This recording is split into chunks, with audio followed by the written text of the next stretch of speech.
It's been described as the fight of his political life.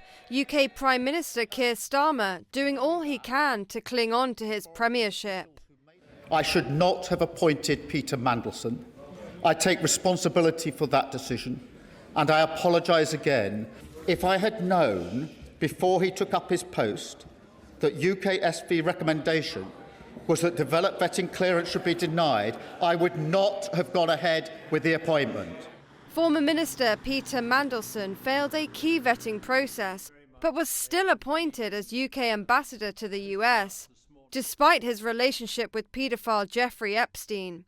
Keir Starmer says the outcome could and should have been shared by the Foreign Office much sooner. The department's most senior civil servant is the latest to be thrown under the bus. Ollie Robbins is accused of overruling the vetting process and was sacked as a result. But it's not good enough for opposition parties who say Starmer's time is up.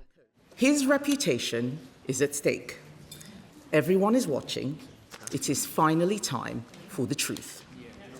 Earlier today, Mr. Speaker, Downing Street admitted that the Prime Minister inadvertently misled the House.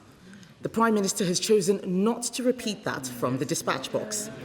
I will remind him that under the Ministerial Code, he has a duty to correct the record at the earliest opportunity. Starmer said today would be the day to get the full picture, but for many MPs it still doesn't add up. For the public, it's debatable. Other Prime Ministers have been forced out of office by much lesser things. I think that, he's probably going to carry on for now, and I'll expect him to continue as Prime Minister.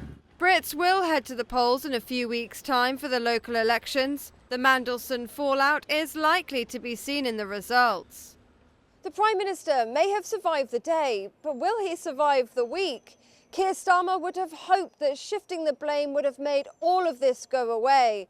The reality is far from it. The now former top civil servant will have his say on Tuesday, but could it spark the beginning of the end for the PM?